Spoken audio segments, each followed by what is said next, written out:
वाचे म्हणता गंगा गंगा, वाचे म्हणता गंगा गंगा, सकळ पापे जाती गंगा. दृष्टी पडता ब्रह्मगिरी, त्यास नाही यमपुरी. कुशावर्ता करिता स्नान, त्याचे वैकुंठी राहणे. दृष्टी पडता ब्रह्मगिरी, त्यास नाही यमपुरी. नामा म्हणे प्रदक्षिणा, नामा म्हणे प्रदक्षिणा, त्याच्या पुण्या नाही गणना. दृष्टी पडता ब्रह्मगिरी, त्यासी नाही यमपुरी. विठ्ठल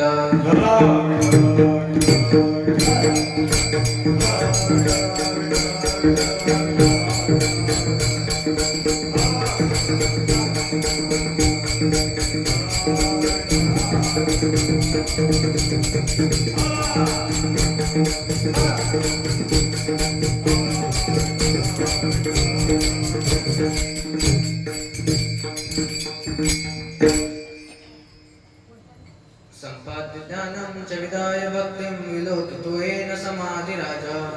वैराग्यवन्तं सुविचारयुक्तं, नमामि योगं शिरसा गुरुं.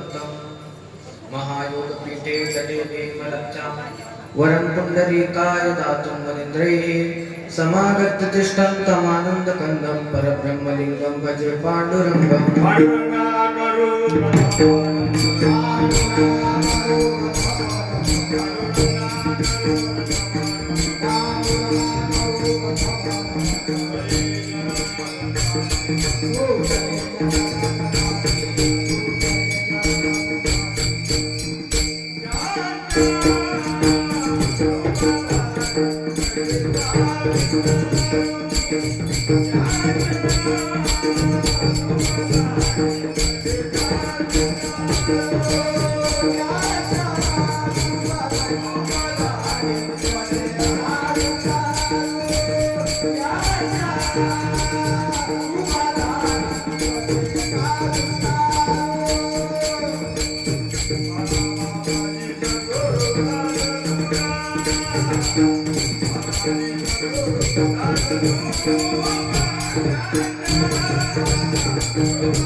जितेन्द्रियं बुद्धिमतां वरिष्ठं, वातात्मजं वानरयूतमुख्यं, श्रीरामदूतं शरणं प्रपद्ये. जयांचे केल्या स्मरण, होय सकळ विद्याचे अधिकरण. तेची वंदू श्री चरण, श्री गुरूंचे ते नमस्कार वणी आता. होय पायावरी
संतांच्या. ओम नमो ज्ञानेश्वरा करुणाकरा दयाळा, तुमचा अनुग्रह लादलो पावण झालो चराचरी. नमो ज्ञानेश्वरा निवृत्ती उदारा सोपान देवा, मुक्ताबाई नमो त्रिभुवन पावनी, आद्यत्र जननी देवाची. शरण शरण जीव म्हणता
नागेंद्रहाराय त्रिलोचनाय भस्मांगरागाय महेश्वराय नित्याय शुद्धाय दिगंबराय तस्मै नकाराय नमः शिवाय.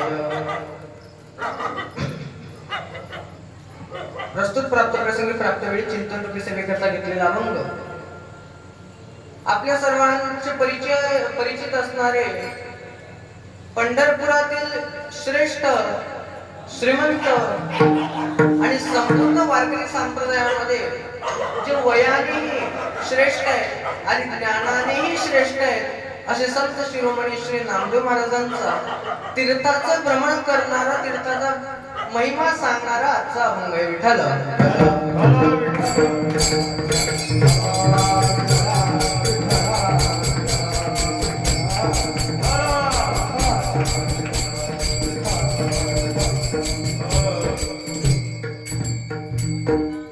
अभंग 4 चरणाचा नामदेव महाराजांचा आहे.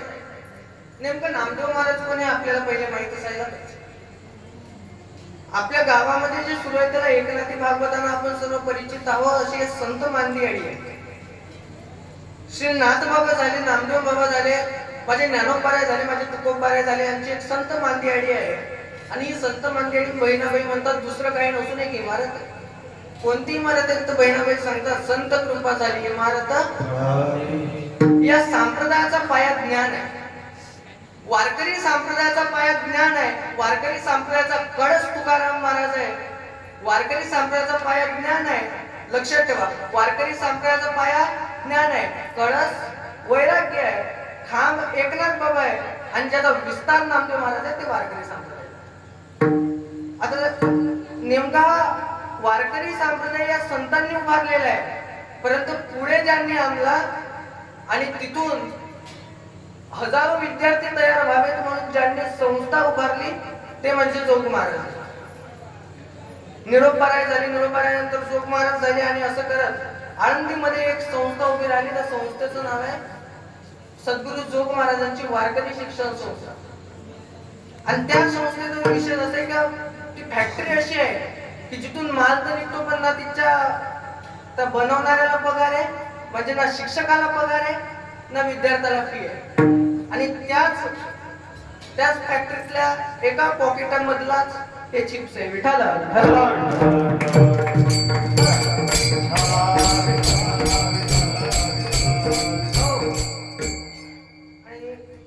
म्हणून सर्वप्रथम ज्यांच्यामुळे मी आज इथं उभं राहू शकतो, ज्यांच्या आशीर्वादाने उभं शकत असेल. माझे आई वडील असतील त्यांचे मी मनापासून आभार मानतो. इथून त्यांना चरण स्पर्श वंदन करतो. त्यासोबत गुरुवर्य श्री सिद्ध सद्गुरू शांतीनाथजी महाराज असतील. त्यासोबत माझ्या वडिलांची मांबू म्हणजे माझे मामा हरिभक्त परायण कैलास महाराज येवले आळंदीकर त्यांचेही इथून चरण स्पर्श वंदन करतो. त्यासोबत आपले भागवताचार्य सुनील महाराज असतील. त्यासोबत ज्यांनी माझी तारीख घेतल्याचे आमचे बाळकृष्ण महाराज असतील, बोरकर महाराज असतील, महाराज सुनील महाराज असतील, गणेश महाराज असतील, सर्व टाळकरी मंडळी, बालगोपाल असतील, आमचे प्रतंगाचार्य महाराज काय देवलाल महाराज असतील आणि सर्वांच्या सहयोगाने छान असं कार्यक्रमाचं आयोजन आपण सर्वांनी केलं. आज या रामनवमीच्या पर्वावरती मला ही सेवा मिळाली म्हणून आमच्या बाळकृष्ण महाराजांचे जितके आभार मानावे तितके कमी आहे आणि खास करून तुमच्या सर्व श्रोत्यांचे आभार मानतो आणि कीर्तनाला सुरुवात करतो. विठ्ठल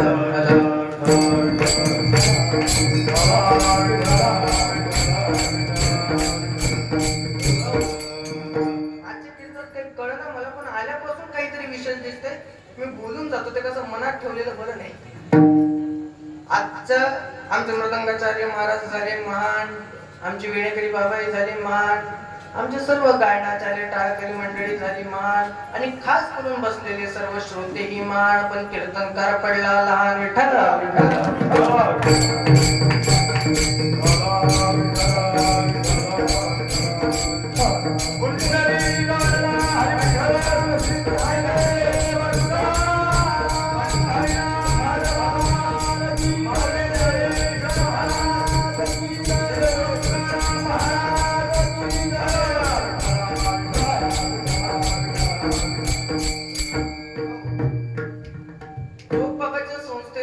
वर्ष झाली 100 आज. आणि आमच्या बाळकृष्ण महाराजांचं सुनील महाराजांचं मन कसं आहे आकाशासारखं आहे. आकाशाला काय म्हणतात माहिती तुम्हाला? दुसरा मराठी भाषा इतकी समृद्ध आहे, किती शब्द आणि कमीच पडत नाही.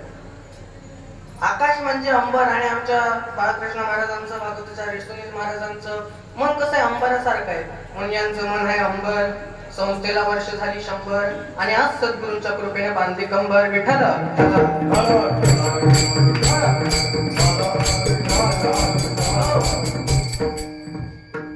एकनाथी भागवत कशाला म्हणतात नेमकं आपल्याला कळायला पाहिजे. आपल्या इथे ते पाठ सुरू आहे, एकादश स्कंदाचा सुरू आहे. आपले तर त्या भागवताचं पठणही सुरू आहे आणि त्याचा आपल्याला विस्तार करूनही महाराज सांगत आहेत. आणि इतका गोड सप्ताह आपल्या सर्वांच्या मार्गदर्शनाखाली, सर्वांच्या देखणीखाली आणि सद्गुरू मुंगसाजी महाराजांच्या आशीर्वादाखाली हा सप्ताह सुरू आहे. आणि या सप्ताहामध्ये आजची मला वाटतं तिसऱ्या दिवसाची सेवा माझ्याकडे आमच्या बाळकृष्ण महाराजांकडून आली. खरंच मनापासून जितके आभार मानावे तितके कमी आहे. त्यासोबत आजच्या अन्नदाते, आजच्या पंक्तीचा संकल्प करणारे कैलासवासी शिवदास बाबाराव गांजरे यांच्या स्मरणार्थ सागर शिवदास गांजरे यांच्याकडून आजची पंगत झाली. त्यांचेही मानावे तितके आभार कमीच आहेत. त्याचसोबत आपल्या गावामध्ये सुरू असलेला मला वाटतं हे आपले तर चैत्र शुद्ध षष्टी पासून सुरू असलेला मंगळवार म्हणजे 24 तारखेपासून सुरू असलेला हा सप्ताह एकादश स्कंदाचं छान असं वाचन महाराज करतायत. त्याचं निरूपणही आपल्याला आपल्या पुढे करतायत.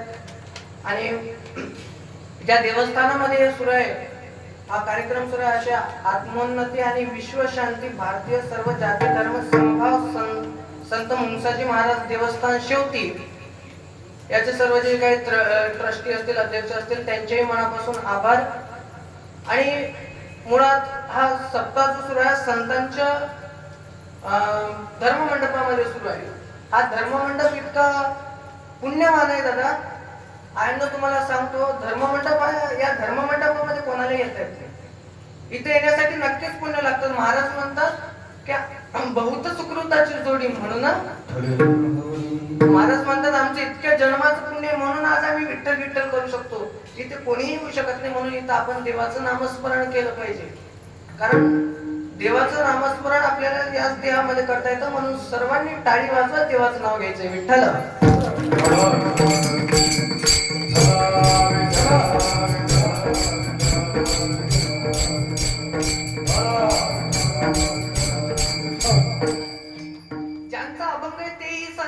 ज्यांच्या मंदिरामध्ये कीर्तन सुरू आहे तेही संत आहे. नेमकं संत संत संत म्हणजे काय? ज्यांनी लिहिलेलं भागवत ज्यांनी लिहिलेलं आहे तेही संत आहे. मग नेमकं संत म्हणजे आहे तरी काय? तर महाराज म्हणतात संत कोणाला म्हणावं? तर ज्यांच्यामध्ये ना लोभ आहे ना कुठला स्वार्थ आहे ते संत असतात. या जगामध्ये बुद्धिवान लोक भरपूर आहेत, पण बुद्धिवानांमध्ये सुद्धा दोन प्रकार आहेत. एक स्वतःचं कल्याण करणारे, आणि स्वतःचं कल्याण करत असताना ते इतरांना नुकसान करून, इतरांना नुकसान देऊन ज्या वेळेस स्वतःचं कल्याण करतात ते स्वार्थी लोक झाले. ते आपण सामान्य लोक झालो. याची टोपी त्याला, त्याची टोपी त्याला, सर्वांच्या टोप्या आपल्याला. हे आपले काम झाले. आपण दिवसभर इतकं काम करतो, इतकं सर्व कार्य करत राहतो, परंतु याच्यामध्ये आपण फक्त आणि फक्त आपल्या कल्याणाचा मार्ग शोधत असतो. हे एक बुद्धिमान लोक झाले. आणि दुसऱ्या बुद्धिमान लोकांचा गट जो आहे तो म्हणजे संतांचा. जे स्वतःच वाटून झालं तरी चालतं त्यांना, परंतु जनतेचं भलं व्हावं ही इच्छा ज्यांच्या मनामध्ये असते ना ते म्हणजे संत असतात. जगाच्या कल्याणा संतांच्या विभूतीला, जगाच्या कल्याणा संतांच्या विभूतीला,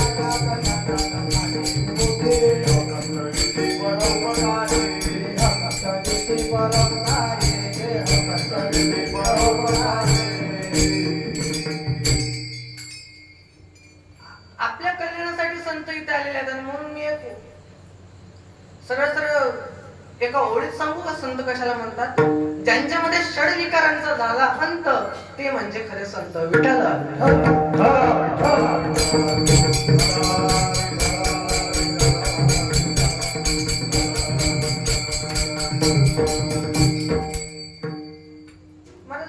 संतांमध्ये कधी कुठला विकार नसतो. ना त्यांना लोभ आहे, ना त्यांना काम आहे, ना त्यांना क्रोध आहे. ज्यांच्यामध्ये साही विकार नाहीत ना ते संत. आणि त्याच एका संतांचा जे वयानेही श्रेष्ठ आहे, जे मानानेही श्रेष्ठ आहे, आणि कीर्तन परंपरा आपल्या वारकरी संप्रदायामध्ये ज्यांच्यापासून सुरू झाली त्या संतांचा आजचा घेतलेला अभंग आहे. मग नामदेव महाराज कोण? तर देवानं जर दूध पिलं तर नामदेव महाराज. देवाला घास चारणारे कोण? नामदेव महाराज. बरं इतकंच काय, देवाच्या कीर्तनामध्ये नाचणारा कोण? नामदेव महाराज. देव नाचतो आणि जे व्यक्ती कीर्तन करतो त्या व्यक्तीचं नाव म्हणजे नामदेव महाराज. आणि नामदेव महाराजांच्या कीर्तनाची महती इतकी होती की देवाचं नाचणं असतं, पितांबर घडला पण देवाला घडला नाही. देवाचा गडला पितांबर, देवाचा गडला पितांबर, देवाचा गडला पितांबर. नाचता नाचता नाचता नाचता नाचता देवाचा गडला पितांबर, देवाचा गडला पितांबर, देवाचा गडला पितांबर, देवाचा गडला पितांबर. सावध होई देवाचा बोले कबीर, सावध होई देवाचा बोले कबीर, सावध होई देवाचा बोले कबीर.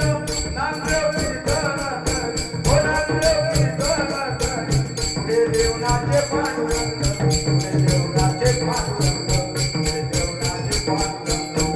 नामदेव कीर्तन करी, नामदेव कीर्तन करी, नामदेव कीर्तन करी, पुढे देवनाचे पांडुरंग, पुढे देवनाचे पांडुरंग, पुढे देवनाचे पांडुरंग, पुढे देवनाचे पांडुरंग.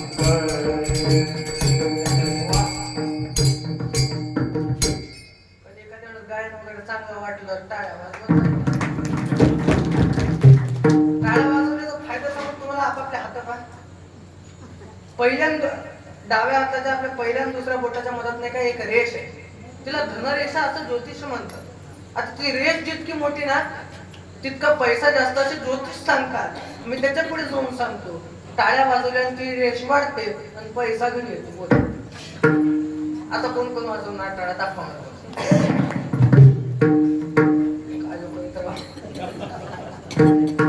टाळ्या का वाजवल्या पाहिजे माहितीये का? कीर्तनामध्ये आपण आलो ना टाळं वाजव, इथं वाजव नाही, तिथं कुठेही टाळ्या वाजवून चालत नाही. एखाद्या रस्त्यावर टाळ्या वाजवल्या तर टाळा म्हणून टाळ्या वाजवण्याचं खरं माध्यम जर काय असेल तर म्हणजे भगवंताचं दरबार आहे. आणि नुसतं टाळ्या वाजवू नये तर देव म्हणतो टाळ्या वाजवताना माझं नामस्मरण सुद्धा करा. ज्यानं उद्धार टाळ्या वाजवणाऱ्याचा नामस्मरण करणाऱ्याचा होतो, सांगणाऱ्याचा नाही. विठ्ठल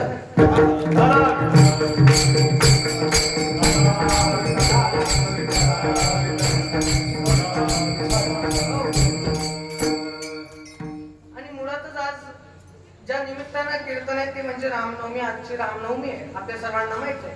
आज भगवान प्रभू श्री रामचंद्रांचा जन्म झाला. आणि भगवान प्रभू श्री रामचंद्रांचं जर चरित्र आपण काढलं तर कृष्णाचे एकदम उलट चरित्र त्यांचं. आणि म्हणून कृष्णाचा पहिले जन्म त्यांचा दिला, कारण की पहिले त्यांचं आचरण करावं आणि नंतर कृष्णाचं उच्चारण करावं, हे त्याच्यामधला बोध आहे.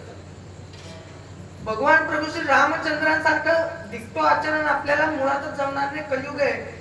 परंतु एक बाणी, एक पत्नी, एक वचनी माणसाला राहता आलं पाहिजे. आपलं कसं आहे, आपण बोलतोय आणि करतोय. प्रत्येकाला वाटतं आपल्या घरात शिवाजी जन्माला यावा, आपल्या घरामध्ये भगवान प्रभू श्री रामचंद्र जन्माला यावा. प्रत्येकाला वाटतं गावात एखादा छत्रपती शिवाजी महाराजांसारखा मुलगा जन्माला आला पाहिजे. पण आपल्या घरात नाही, शेजारच्या. अरे तू तुझ्या पोटी जन्माला आला तर तू सुद्धा जिजाई होशील. आणि इथंच आपण अडकलो माहितीये का. प्रत्येक कीर्तनकार येतो सांगून जातो देवाचं नामस्मरण करा. प्रत्येक कीर्तनकार सांगतो, पण ती बाई 10 जणांना सांगते पण स्वतः घेते. काय फायदा आहे. बघा, देवाला जितकी किंमत आहे ना त्याच्यापेक्षा जास्त किंमत जर खऱ्या अर्थात कोणाला असेल तर ते देवाच्या नामस्मरणाला आहे. रामायणातलाच प्रसंग आहे, काही क्षणात सांगतो. बघा, रामायणामध्ये ज्यावेळेस राम सेतू बांधणं सुरू होतं त्यावेळेस प्रभू श्री रामचंद्रांनी दगड घेतला, पाण्यामध्ये टाकला, दगड तरला नाही. रामाच्या हातून दगड तरला नाही. विचार करा. हनुमंतानं विचार केला, आपण भक्ती रामाची करतो पण नामस्मरण भगवंताच्या नामाचं करतो, मग काय करायचं. तर आपण काय करू, तर दगडावर रामाचं नाव टाकून देऊ. दगडावर रामाचं नाव टाकलं आणि तो दगड टाकला. मला सांगा, जगाच्या मालकाच्या हातून दगड तरत नाही पण एका छोट्याशा त्या खरगोशाच्या हातून दगड तरतो. याचं कारण फक्त आणि फक्त माझ्या भगवान प्रभू रामचंद्रांचं नाम. आणि म्हणून देवाचं नामस्मरण इतकं महत्त्वाचं. देवाला तर इतरांपेक्षा किंमत आहेच. कारण ज्यावेळेस लक्ष्मीला सुद्धा गर्व झाला, बाया नव्हतो, बाया म्हणतात नाही नवऱ्यापेक्षा आम्ही मोठो. आणि नागबाबा सांगतात सुद्धा, बायको मोठी घेतला मुसळ. नागबाबा म्हणतात बायको मोठी आहेच ना. आज प्रत्येक क्षेत्रामध्ये स्त्री पुढे आहे. आज विमान चालवायला सुद्धा बाय आहे, जहाज चालवायला सुद्धा बाय आहे. प्रत्येक क्षेत्रामध्ये आज बाया पुढे आहेत. बाया मोठ्या आहेतच. फक्त बायांमध्ये नाही का एकच गोष्ट मला वाईट वाटते, माय काही नाही, काहीही कर, फक्त तुझ्या सासू सासऱ्याला वागवलं झालं. का सांगतो, यांच्या इतकं मन निर्मळ कोणाचं नाही बरं का. आपल्याला वाटते शेजारणीला 10 बायांना गोष्ट सांगते, ती याच्यासाठी नाही सांगत हो की तिला गावभर करायचं असतं, ती याच्यासाठी सांगते तिला आपलं सुख दुःख दुसऱ्याला वाटायचं असतं म्हणून सांगते. मला माहित आहे, मला मी तुमचंच लेकरो. म्हणून बघा, बाय प्रत्येक क्षेत्रामध्ये पुढे. आणि महाराज सुद्धा म्हणतात बाबा बायको बरं मोठी आहे ठीक आहे, मानला महाराज. पण महाराज पुढे म्हणतात घेतला मुसळ लागली. पण आता मुसळ नवऱ्याला बायको कधी हाणेल बरं. आता नाथबाबांचा जो हा अभंग आहे ना, याच्या मागे काहीतरी वेगळा सिद्धांत आहे. मी का सांगितला, प्रत्येक कीर्तनकार येतो रामाचा महिमा सांगतो, रामाच्या नामाचाही महिमा सांगतो, परंतु आपण फक्त तो जितका बोलला त्याच्यावरच विचार करतो. विठ्ठल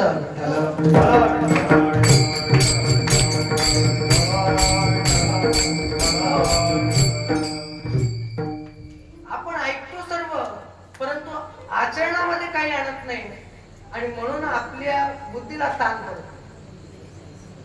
काय म्हणतात महाराज, महाराज म्हणतात तुम्ही नामस्मरण करा तर तुमच्या जीवनाचा उद्धार होईल.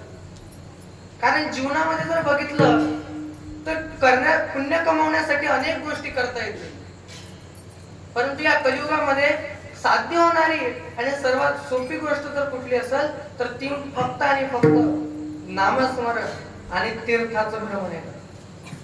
आणि म्हणून आज रामनवमीच्या पर्वावरती तीर्थाचा अभंग घेण्याचं कारण इतकंच आहे. आपल्या इथे जितके कीर्तनकार झाले सर्व कीर्तनकार सांगून जातील रामाचं नाव घ्या, सर्वजण सांगतील रामाचं नाव घ्या, सर्वजण सांगतील कृष्णाचं नाव घ्या. परंतु कृष्णाचं आणि रामाचं नाव आम्ही दिवसभर घेऊ, पण आंघोळ करताना सुद्धा एका माय माऊलीचं जर नामस्मरण केलं तर आमचं पाप चालू जाईल. हे आजच्या कीर्तनातून आपल्याला जाणून घ्यायचं. म्हणून हा अभंग आहे विठ्ठल.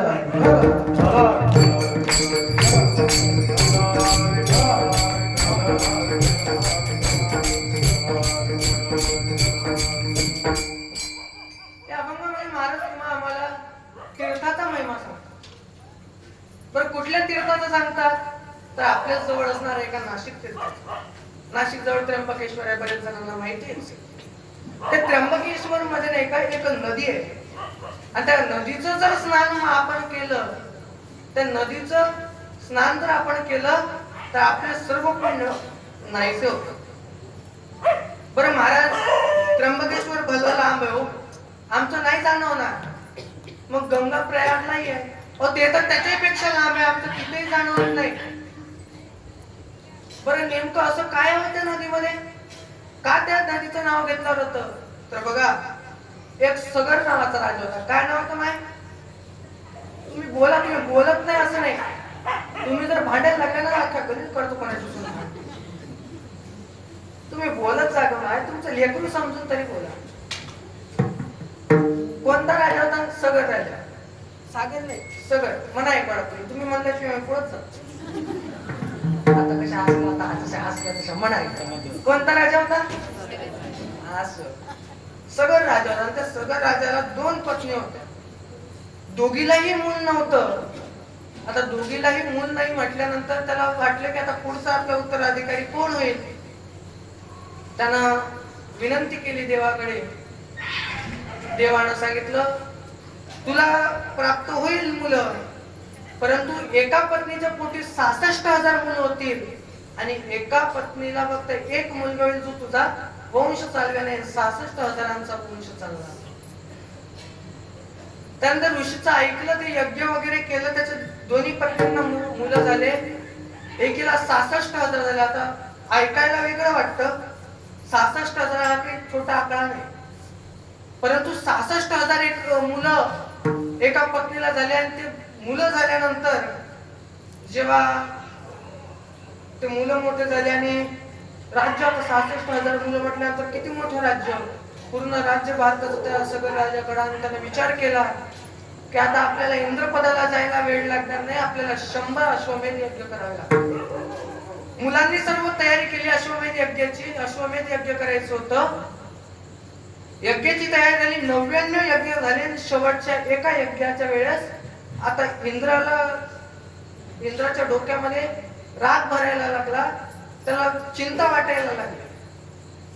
आता जरी स्वर्गातला देवेंद्र असला तरी त्याची खुर्ची जाणार होती. मग त्याला वाटायला लागला आता माझी खुर्ची जाते, कसं करावं. त्यानं काय केलं, तो घोडा जो असतो ना अश्वमेध यज्ञामध्ये अश्व महत्वाचा आहे. आता त्यांनी तो घोडा सोडला 100व्या यज्ञासाठी, त्यांनी तो घोडा चोरून गेला. आता घोडा चोरून गेला म्हटल्यावर कसं जमणार. 66,000 मुलं शोधत शोधत शोधत शोधत पाताळात गेले. पाताळात गेल्यानंतर त्यांना एका ऋषीच्या दरबारामध्ये तो घोडा बांधलेला दिसला. ऋषी बाजूला तपस्या करत होते. त्यांनी विचार केला की ऋषी आहेत आणि ऋषी असून सुद्धा एक साधा घोडा चोरतो.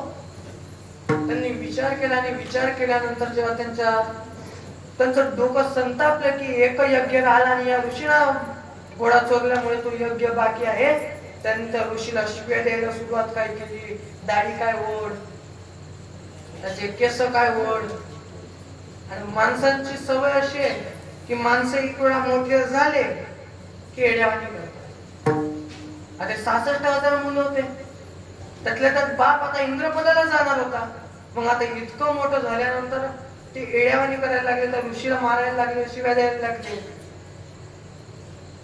आणि हे सर्व करताना त्या ऋषी महाराजांना अचानक जाग आली आणि जाग आल्यानंतर ऋषी महाराजांनी तथास्तु म्हटलं. ते सर्वच सर्व 66,000ही मुलं भस्म झाली आणि भस्म झाल्यानंतर तो घोडाही तिथंच होता.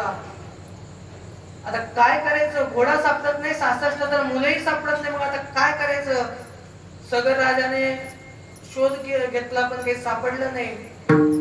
त्या सगर राजाची जी दुसरी पत्नी होता, तिच्या मुलाचा मुलगा ज्याचं नाव अंशुमन होतं, त्याला सांगितलं, बाळा तुझे काका जे होते 66,000 काका, ते काही दिसत नाही, तू जाऊन शोध बरं त्यांना. त्यानं सर्वीकडे शोध घेतला आणि तोही पाताळात जाऊन बसला. पाताळात गेला आणि त्याला ती राख दिसली. ती राख बघितली आणि त्याला अंदाज आला की हा आपल्या काका लोकांची असू शकते. पण त्याने जास्त लक्ष न देता पुढे चाललं होतं. तेवढ्यात त्याला गरुड भेटला आणि गरुडाने सांगितलं, हे अंशुमना, काय बघतो? तुझ्या काका लोकांची राख. बरं काय झालं? अरे असं असं झालं, त्यांनी व्यवहार चांगला नाही केला साधू सोबत. अरे साधूची काय महती आहे? महाराज सुद्धा म्हणतात, संतांची महती सांगता येणार नाही इतकी महती संतांची. आणि आमच्यासारखे शाब्दिक कितीही जन्माला आले तरी नाही सांगता येणार. संताचा महिमा तो बहु दुर्गम, संताचा महिमा तो बहु दुर्गम, संताचा महिमा तो बहु दुर्गम, संताचा महिमा तो बहु दुर्गम. शाब्दिकाचे काम नाही रे, शाब्दिकाचे काम नाही रे, शाब्दिकाचे काम नाही. बहुदरदारी झाली म्हैस गाय, बहुदरदारी झाली म्हैस गाय, बहुदरदारी झाली म्हैस गाय, बहुदरदारी झाली म्हैस गाय. शाब्दिकाचे काम नाही रे, शाब्दिकाचे काम नाही रे, शाब्दिकाचे काम नाही रे. बहुदरदारी झाली म्हैस गाय, बहुदरदारी झाली म्हैस गाय, बहुदरदारी झाली म्हैस गाय, बहुदरदारी झाली म्हैस गाय. संतांचा महिमा तो बहु दुर्गम, शाब्दिकाचे काम.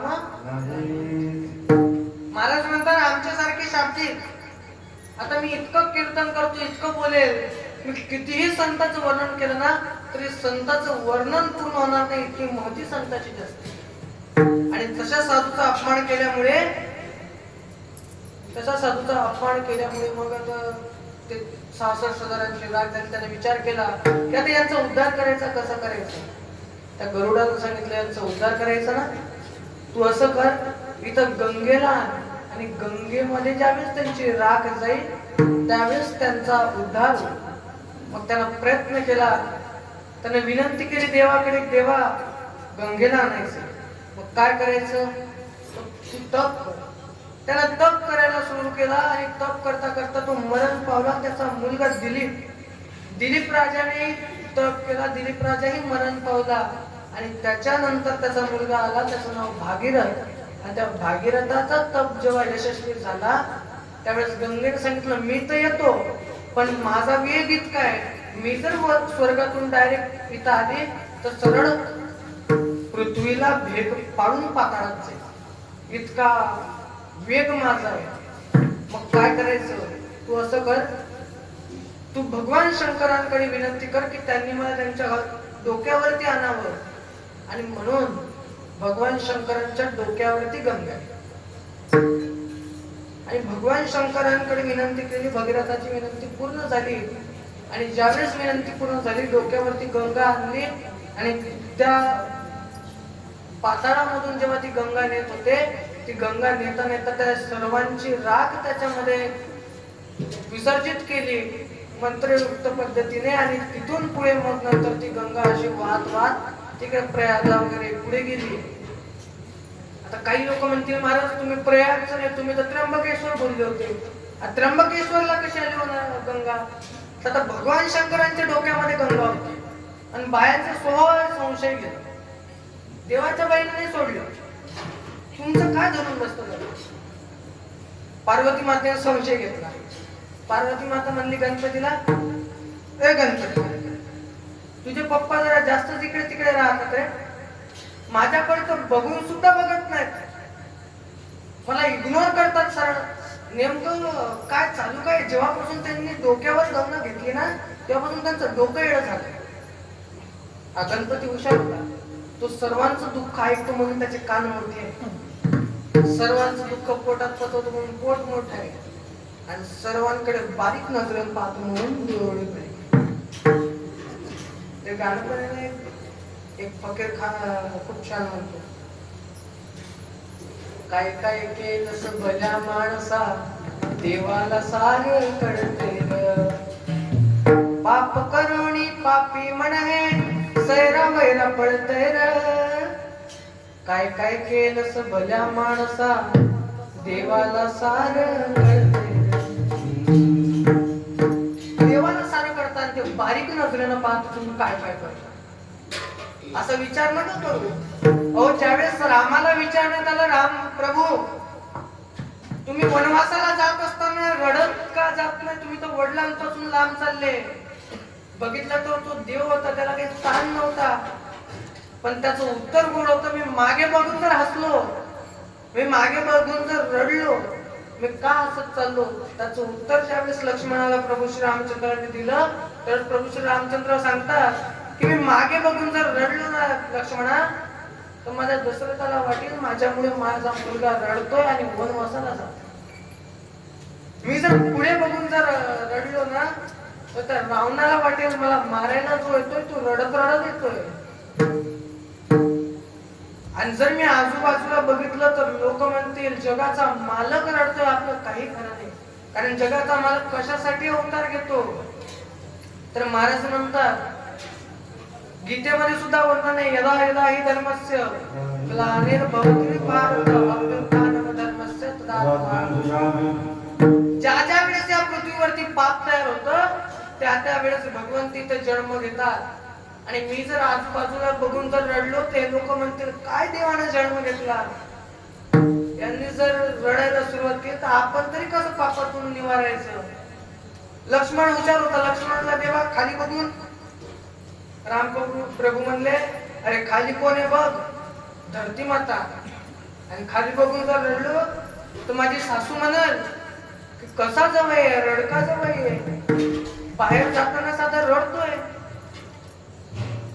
अरे कारण धरती माता सासू होती, सीता माता धरतीची लेक होती.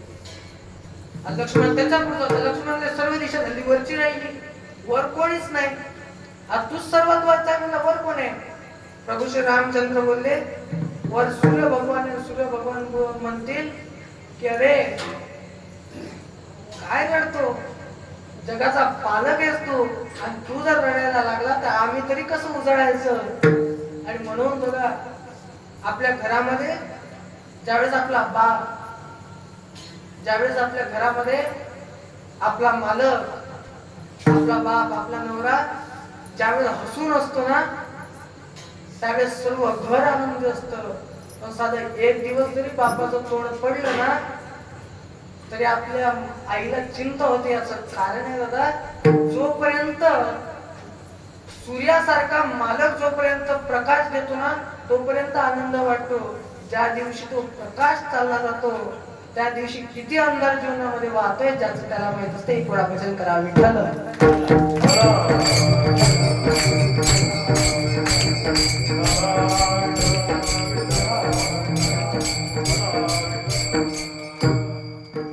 आणि म्हणून प्रभू श्री रामचंद्रांनी उत्तर दिले की मी रडत जाणार. बरं भगवंत तुम्ही रडत जात नाही, ठीक आहे, तुम्ही सर्वांचे दुःख हारणारे आहात, पार्वती मातेनं गणपतीकडे प्रार्थना केली विषयावरती, तुम्ही कुठेही गेले तरी मी आणतो जागेवर, फक्त तुम्ही माझ्याकडे लक्ष द्या. गणपतीला सांगितलं, गणपती तुझे पप्पा जरा इकडे तिकडे जातात त्यांच्याकडे बघ. तर गणपतीने विचार केला काहीतरी करावं लागेल. मला त्र्यंबकेश्वर नगरीमध्ये गौतम नावाचा ऋषी राहत होता. तो रोज भात पेरायचा आणि त्याच्या तपाच्या भरोशावर एका दिवसात भात उगवायचा आणि त्याचं अन्न करून रात्रीला खायचा. गणपतीचा खेळ असा केला की पार्वतीच्या दासीला, पार्वती मातेच्या दासीला गाय बनवलं आणि ते भात पेरल्यानंतर त्या भातामधून त्या गायला पळायला लावलं. ते गाय पळाले आणि गाय पळाल्यानंतर त्या गौतम ऋषीला राग आला, ते अन्न वाया गेलं. त्यानं त्यातला एक भाताचा शीत उचलला आणि त्या गायला फेकून मारला. जसा फेकून मारला, गणपतीनं सांगितलं होतं पडायचं, नाटक करायचं, मरायचं. मरायचं नाटक करायचं हे म्हटल्यानंतर गाय पडली, तर गायनं मरायचं नाटक केलं आणि तेवढ्यात गणपती तिथं उडी मारत आला. आणि गणपतीनं उडी मारल्यानंतर गणपतीनं सांगितलं की गौतमानं गाय मारली, ब्रह्मपातक लागलं. गौतमानं गाय मारली, ब्रह्मपातक लागलं. गौतम ऋषी शरण गेले, म्हणजे देवा चूक झाली, आता काय करावं. म्हणजे तू असं कर, ज्यावेळेस तू गंगेला, ज्यावेळेस भगवान शंकराच्या डोक्यातल्या गंगेला तू या त्र्यंबकेश्वर भूमीमध्ये आणशील आणि त्याच्यामध्ये जेव्हा तू स्नान करशील तेव्हा तुझं ब्रह्मपातक नाही होईल. मग त्या गौतम ऋषीने प्रार्थना केली. बघा किती खेळ. या राजकारण आजपासून नाही आहे, घरातलं. छत्रपतींच्या घरामध्ये राजकारण झालं इतकंच नाही, देवाच्या घरात सुद्धा होतं. गौतम ऋषीने तपस्या केली, भगवान शंकराची तपस्या केल्यानंतर भगवान शंकर प्रसन्न झाल्याने भगवान शंकरांनी एक जटा काढली, त्या भूमीवरती आपटली, तिथून गंगेचा उगम केला आणि त्या गंगेला आपण गोदावरी म्हणून ओळखतो. काय भाग्यवान असेल महाराज ती भूमी, जिथं भगवान शंकरांनी स्वतः गंगेला दिलं. बरं महाराज, जर तुम्ही इतकं गंगेचं सांगितलं, आता गंगेत स्नान केल्यानं पुण्य मिळतं, पाप नाही होत आम्हाला माहित आहे, पण आमचं नाही ना जाणवत. मग काय करायचं. वाचे म्हणता गंगा गंगा,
वाचे म्हणता गंगा गंगा, सकळ पापे जाती गंगा.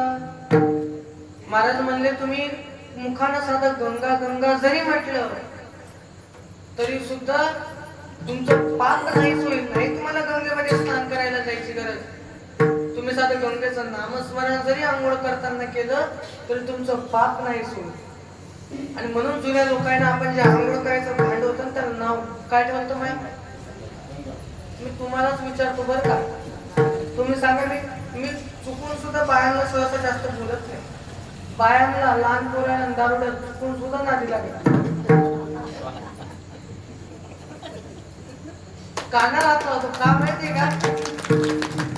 एक वेळा एक आई मला अशीच भेटली, ती आई मला काय माहिती का, महाराज तुम्हाला मी माझा अभंग ऐकवतो. म्हटलं आई ऐकव ना. कोणाचा आहे. मला ज्ञानोबा, तुकोबा, नामदेव बाबा माझाच आहे. म्हटलं ऐकू. त्याईनं सुरू केला, आणि देवा तुझ्या पायात अडकलं माझं मन, घेतला मोबाईल आणि लावते तुला फोन. देवाला बरं बाया इतक्या नाही. एक बाई तिचं बाळाला पाळणा घालत होती, झोके देत होती. झोके देताना ती पाळणा बोलत होती. तिनं पाळणा इतका खास म्हणला, मनात विचार केला, म्हणलं ही बाई आपल्या तालुक्यात जन्माला यायला, तालुक्यात होता झाला असता. पाळणा काय गोड म्हणला. त्या बाईचा नवरा शिक्षक होता, रोज शाळेतून उशीर यायचा. आणि ती बाई तिच्या बाळाला पाळणा देताना म्हणे, बाळा तुझं गावता पाळणा, त्या बायांचे पाळणे काही भारी राहतात. एक तर त्यातल्या त्यात त्यांचे शब्द लय अवघड. माय म्हणे लेकर आले जो जो बडा जो जो सारे काही हो जो, पण मस्त नको हो जो. प्रशिक्षण जाते तर निवडणूक घेते, वरून कामाचा दबाव बिवडते. म्हणलं आई भारी आहे राहू दे. काय महाराज कुठे डोके चालतील आपले सांगता येत नाही. अहो एक भारताचा माणूस विदेशात गेलं, 12 वर्ष विदेशात राहिलं आणि 12 वर्षानंतर गावाकडे आल्यावर जलतल म्हणायचं मी 12 वर्ष लंडनला होतो. काय विचारायचं ते विचार. आता लोक तर असले त्यांना वाटलं काय विचारावं गेलं. एक दिवस एकाने हिंमत केलीच विचारायची. एक म्हणलं मला एका वाक्याचा अर्थ सांग. तो म्हणला काय?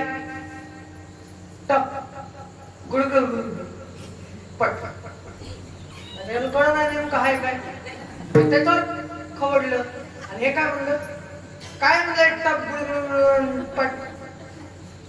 तो म्हणला मला माहिती आहे, पण तू सांग ना, तू लंडनला 12 वर्ष राहिला. अरे म्हणलं नाही माहित मला. मग म्हणलं का आला का वगैरे सांगा. नेमकं 12 वर्ष राहिलो 12 वर्ष राहिलो. अजून 1 वर्ष शिल्लक राहायचं असतं. तो म्हणला चूक झाली, पुढच्या वेळेस 24 वर्ष राहून 2 वर्ष अजून शिल्लक राहील. त्याच्या 24च्या वर 2 वर्ष राहतो. पण तू सांग बाबा. आपल्याला टेन्शन वाढायला लागलं. गावाच्या लोकांपुढे इज्जत चालली म्हटलं. आज जन प्रश्न विचारला ते काय म्हणलं माहिती आहे? काल रात्री मी झोपलेलं असताना माझ्या घराच्या पाठीमागच्या साईडला एक कवटाचं झाड आहे. त्याचा एक कवट तुटला, आमच्या घराच्या टीनावर पडला. तेव्हा आवाज आला टप. गुडगुड करत खाली घसरला टीनावर आणि ती आमच्या शेळीच्या अंगावर पडला. पट झाला.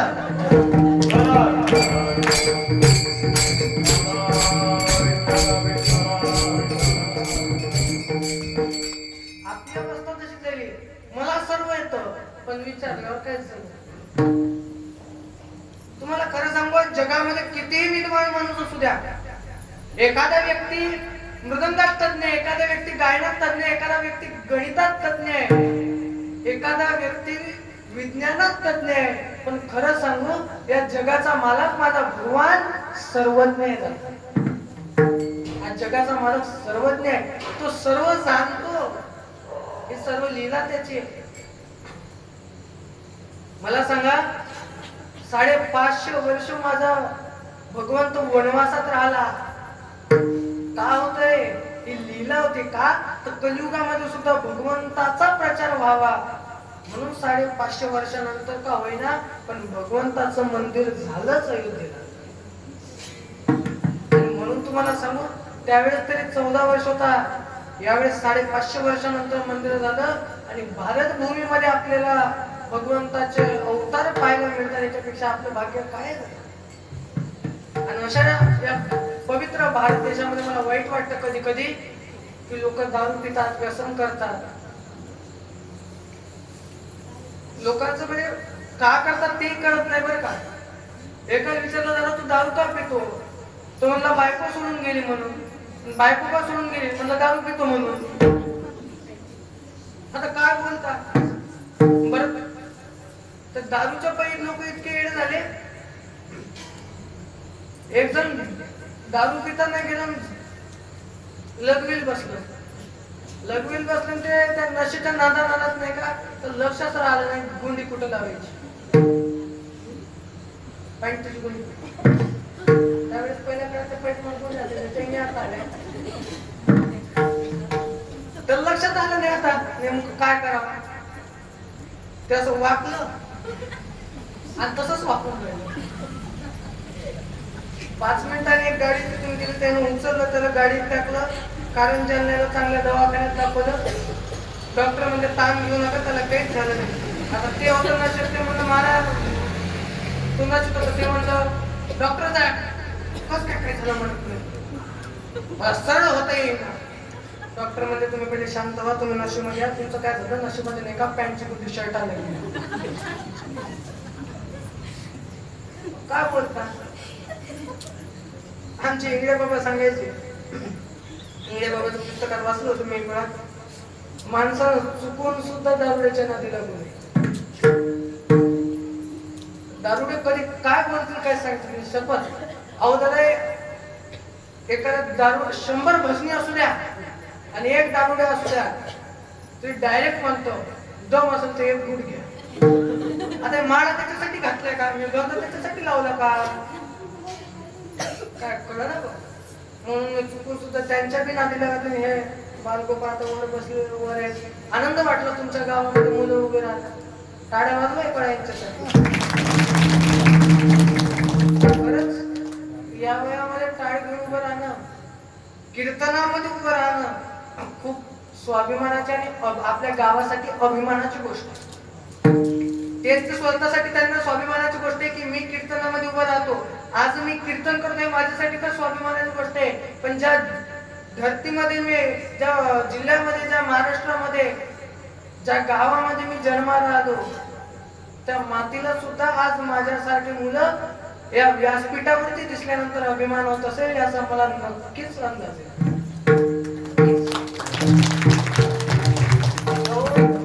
आजच्या काळामध्ये इथं नाचणार नाही सापडत. नाचतात ना मुलं, नाचतात मुलं, नाचत नाही असं नाही, पण मुलं नाचताना डीजेच्या तालावर नाचतात. आणि तो नाचताना त्या डीजे वाला घाम फुटतो. नेमका तो डीजे वाला दुसऱ्या वर्षी सांगतो योग प्रकाश आम्ही ना येतच नाही.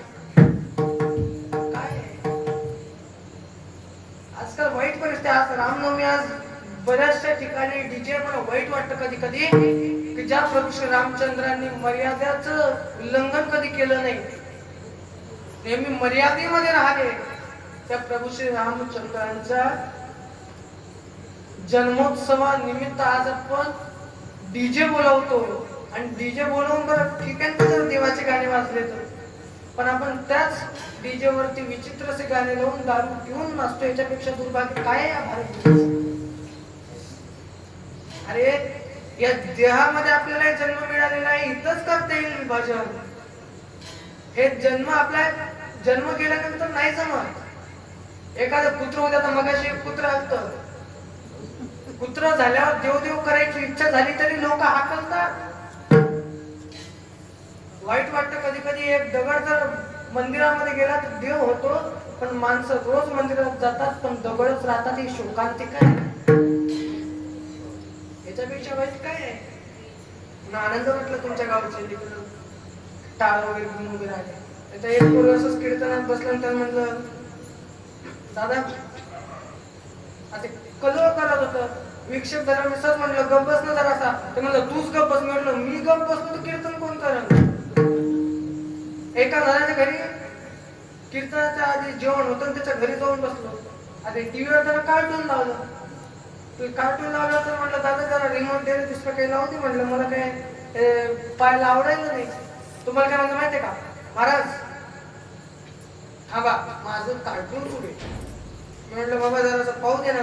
त्याच्या मागे 4 वेळा बोलल्यावर तेव्हा वैतागलं तर रिमोट घेतला, मग तोंडावर हात लावून पडाला. आता म्हणलं जाऊ दे बाबा तोंडावर का हाणलं, पण कसं काश रिमोट तर भेटलं. ते चॅनल बदलण्याच्या नादात ते बटन तुटलं, पण चॅनल बदललं. कीर्तनावर तेच पोरगे येऊन बसल्यानंतर मी कीर्तनामध्ये आलो, घेणं वगैरे घेतलं. ते म्हणलं महाराज जय हरी. म्हणलं जय हरी, पण ते चॅनल का बदललं. म्हणलं शेणच काढून नेलती. आता काय बोलता याच्या पुढे. एक पूर्ण मन बॉडी दाखवत होता, दरवाजातून जायचं. आता म्हणलं बाबा तू पहिली वाटायचं व्यवहार करायचं कसा जमायचा मी. आणि ते माझ्याजवळ आल्यावर ते मला काय म्हणलं माहितीये का, आणि महाराज मला तुमच्या खांद्यावर बसायचं. म्हणलं नाही गो बाबा. बरं म्हणलं खांद्यावर बसवत ना तर घरी चला दूध प्या. म्हणलं बरं. त्या घराबाहेर गेल्यानंतर एक म्हैस होती. तर म्हणलं म्हैस दूध देते का. हा महाराज म्हैस कुठं दूध देत असते का? मी म्हटलं म्हैस म्हैस दूध देते का? आज तुम्ही त्याला प्रश्न विचारला, म्हटलं म्हैस दूध देते ना? तर म्हणला महाराज म्हैस दूध देत नाही, आपल्याला काढावं लागतं. तर काय बोलता? तेव्हापासून आपण नादच सोडला. म्हटलं आपले विठ्ठल विठ्ठल बरे, विठ्ठला विठ्ठला.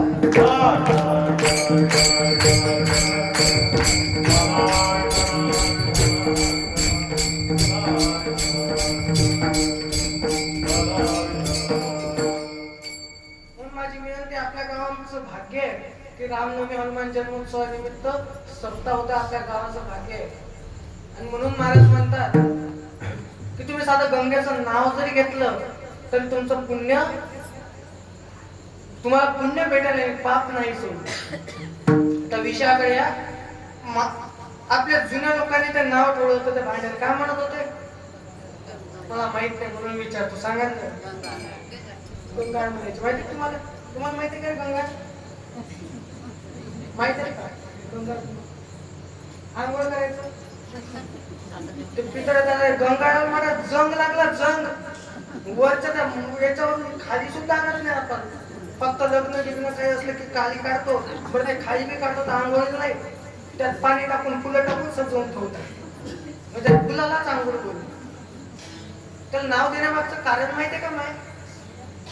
सकाळी सकाळी आंघोळीला गंगा भर असा जेव्हा नवरा बोलत त्यावेळेस का होईना पण मुखातून गंगेचं नामस्मरण होईल म्हणून गंगा. जुन्या लोकांचं जुने लोक लय नाव चांगलं ठेवायचं महाराज.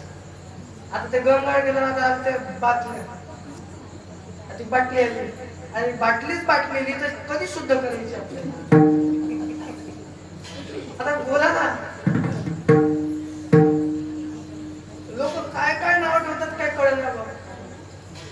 जुन्या लोकांनी नाव ठेवलं होतं जातं. आता लोकांना म्हटलं जातं म्हणून जातं करायचं म्हणून जातं ठेवलं का काय? लोकांनी जातं केलं. आता ते मशीन आली आपली, काय म्हणतात त्याला? वीट फ्लोअर मशीन म्हणतात ना. चक्की चक्की गिरणी, पीठ गिरणी इतकी गिरगिर गिरगिर करत राहते. त्याच्यापेक्षा आपलं जातं बरं होतं. आता त्या गिरणीचा इतका आवाज येते, त्याच्यात साधा अभंग म्हणता येईल. पहिल्या बाया बोल त्याच्यावर गाणी म्हणायच्या, आमच्या जनाबे सुद्धा म्हणायच्या. काय गोड गोड गाणी म्हणायच्या. सुंदर माझे जाते ग गणना, सुंदर माझे जाते ग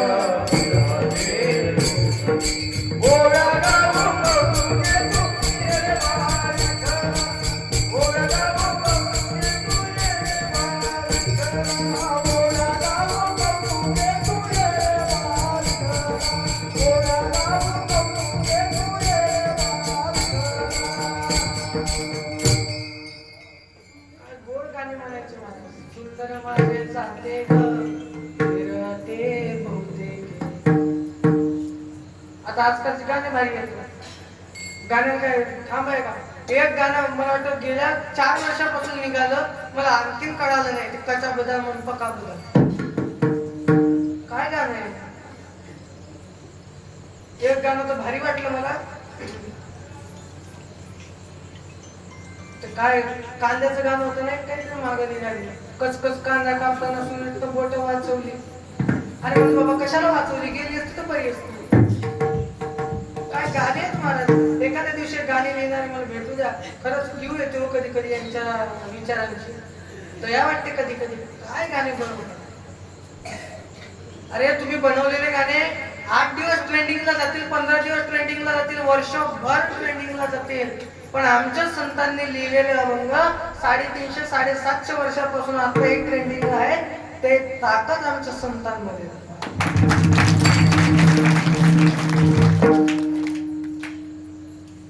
कच्चा बदाम पक्का बदाम नाही टिकणार आहे. काय गाणे. फिरवी न माझ्या गाडीवर गाडीचे हप्ते फेड पाहिजे.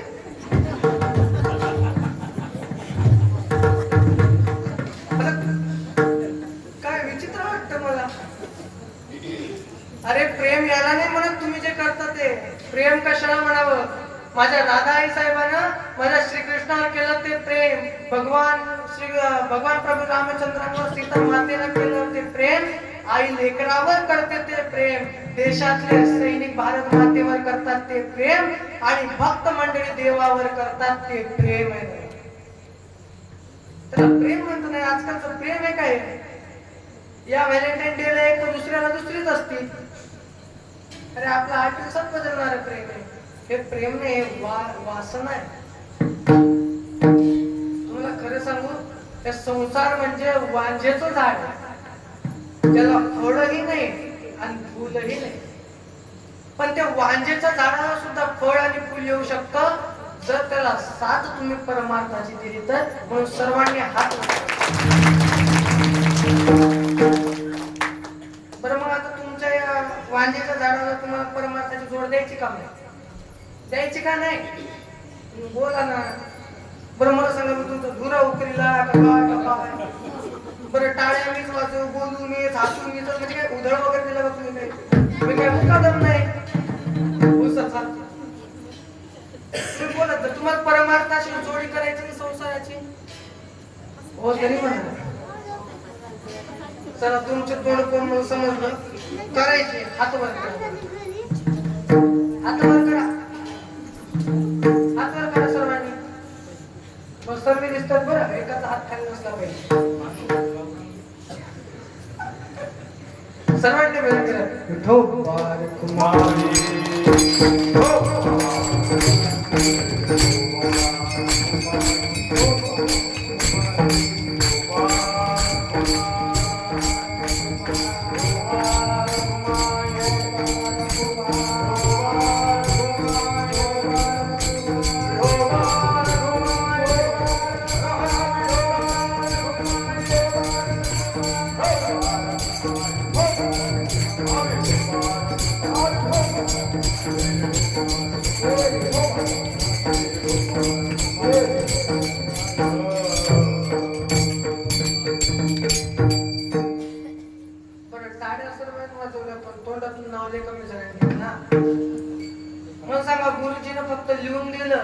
हे लिहून आणायचं, ते लिहून गेलं होईल का? गुरु सोबत हे सुद्धा म्हणतात होमवर्क करून या. होमवर्कचा अर्थ काय असतो? आता याला लेकरं माहित असेल. होमवर्क मध्ये फक्त लिहून जाणे काय? सांगा की भाऊ समजून सांगा. गुरु सांगतात गृहपाठ करून यायचं. गृहपाठ करून यायचा म्हणजे काय? तर तुम्हाला दिलेला तुमचा पाठ हा लिहून यायचा आणि मुखगत करून यायचा. मग आता तुम्हाला मी गृहपाठ देतो, तुम्ही का केला? तुम्ही फक्त टाळ्या वाजवल्या. आता नामस्मरण करायचं, पण नामस्मरण सुद्धा कोणाचं करायचं? देवाचं तर करूच आम्ही, पण संतांचं जर नामस्मरण केलं तर आमचा जन्म मरणाचा सुद्धा फेरा निघू शकतो. म्हणून सर्वांनी हात वर करा. आता तोंडाने म्हणायचं नाही तर वापस एक नामस्मरण हात वर करून घ्यायचं. हात वर केले कशा हात दुखतात ना. ओम गजानन नमो नमः, श्री गजानन नमो नमः, जय गजानन नमो नमः, गुरु गजानन नमो नमः.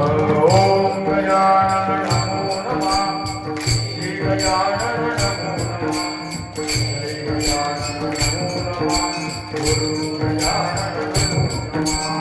ओम श्री गजानन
जीवनाचा नक्कीच उद्धार होईल.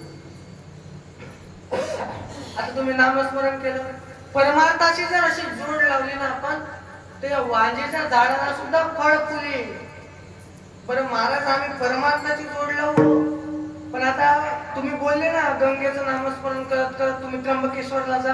आम्ही गेलो त्र्यंबकेश्वरला, आता आम्हाला तिथं नाता होता, आता काय करू आम्ही? पण तुमची इच्छा काय नाही? असं ज्यावेळेस महाराजांना विचारलं त्यावेळेस लोकांनी सांगितलं की महाराज आमची अशी इच्छा आहे की आमचा जन्म मरणाचा फेरात होता. मग काय करावं? मग कुठलं तीर्थ आम्ही भ्रमण करायला जाऊ? तर अभंगाचं दुसरं दृष्टी पडता ब्रह्मावे, दृष्टी पडता ब्रह्मावे, दृष्टी पडता ब्रह्मावे, दृष्टी पडता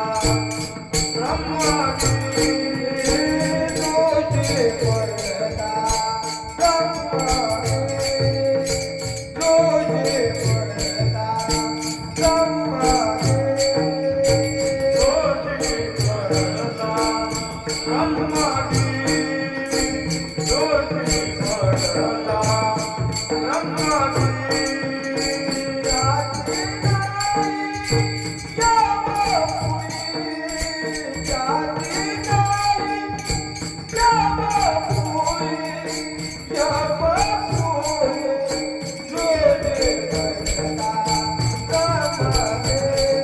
दृष्टी पडता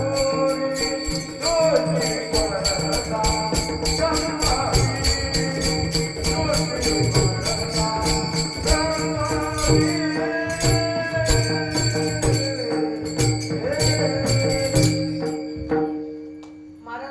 त्र्यंबकेश्वरामध्ये एक पर्वत आहे, त्या पर्वताचं नाव आहे ब्रह्मगिरी. कधी गेले तर बघा, छान पर्वत आहे. आणि महाराज म्हणतात तुम्ही तो पर्वत नुसतं डोळ्यांना जरी पाहिला तरी तुमची यमपुरी हुकून जाईल. यमपुरीला तुमचं जायचं काम नाही. मला सांगा, यमपुरीला जाणं नाही म्हणजे नक्कीच जन्म मरणाचा फेरा आपला तुटणे. बरं महाराज आमचा जन्म मरणाचा फेराही तुटेल, पण आम्हाला यमपुराला जायचं नाही. तुम्ही आम्हाला स्वर्गात पाठवसान, पण तिथं सुद्धा आम्हाला भोग नाही. मग तुम्हाला काय पाहिजे? मग आम्हाला वैकुंठ पाहिजे. मग त्याच्यासाठी काय? तिसरं चरण घ्यायचं सांगून 34 तारीखसाठी तुम्हाला वेळ देतो. वेळ कमी. महाराज म्हणतात की तुम्हाला जर वैकुंठ पाहिजे ना, मग तुम्ही असं करा, तुम्ही कुशावर्ताचं स्नान करा. कुशावर्ता करिता स्नान त्याचे वैकुंठे राहणे. तुम्ही ब्रह्मगिरीला बघा, तिथून नंतर पुढे जा. पुढे गेल्यानंतर ब्रह्मगिरीच्याच खाली एक कुशावर्त नावाचं कुंड आहे. त्या कुंडामध्ये तुम्ही स्नान करा, तुम्हाला नक्कीच वैकुंठाची प्राप्ती होईल. आणि तुम्हाला खरं सांगू, वैकुंठाची प्राप्ती कुशावर्तामध्ये स्नान केल्यानं नक्की होईलच. कारण संतांचं वचन तर खोटं नाहीच. कारण देव संतांचे वचन पाळतो. संतांचे वचन पडू नये याची काळजी सुद्धा मला भगवंत करतो. परंतु खरं सांगू का, माझ्या संतांनी फक्त इतर माध्यमच नाही सांगितले, तर नामस्मरण सर्वात मोठं साधन सांगितलेलं आहे. पण संतांचं नाव घेतल्यावर किती आनंद होतो हे नेमकंच तुम्ही पाहिलं, मी पाहिलं, आपण सर्वांनी पाहिलं. म्हणून सर्वांना आता लोक म्हणतील काय नाही, हात दुखायला लागला. खाली हात करून का होईना, पण संतांचं नामस्मरण करत असताना टाळी वाजवा, मुखानं नाम घ्या. ज्ञानेश्वर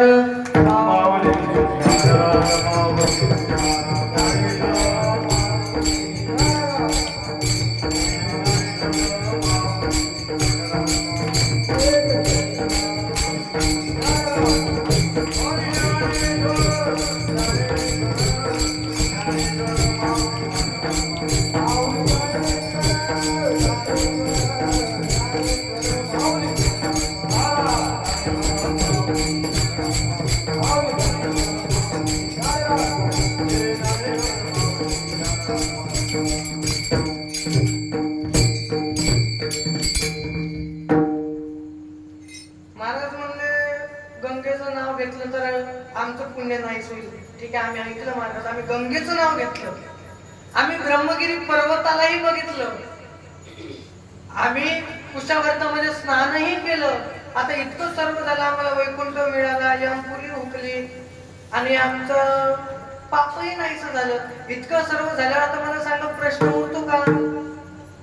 तरी लोकांनी प्रश्न विचारले, महाराज आम्ही पुण्य कसं कमवावं? आता पुण्य कमवण्यासाठी खरं सांगू, इतर साधन आहेतच, पण सर्वात सोपं साधन म्हणजे माझ्या भगवंताचं नामस्मरण.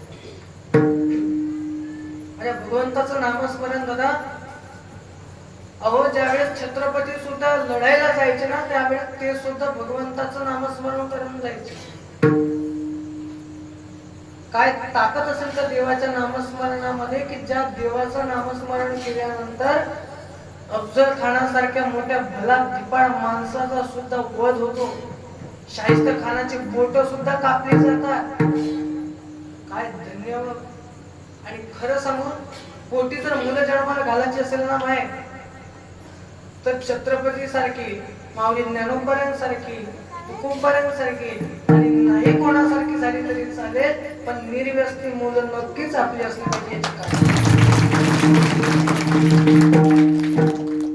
आणि म्हणून मी सतत सांगत असतो, जीवनामध्ये काही नाही झालं तरी चालेल, पण 3 गोष्टी आपल्या हातून झाल्या पाहिजे. पहिली गोष्ट म्हणजे जो प्रत्येक कीर्तनकार सांगतो ते म्हणजे नामस्मरण.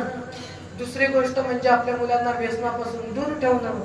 आणि तिसरी गोष्ट आणि महत्वाची गोष्ट म्हणजे एक तरी झाड आपण लावलं पाहिजे. का?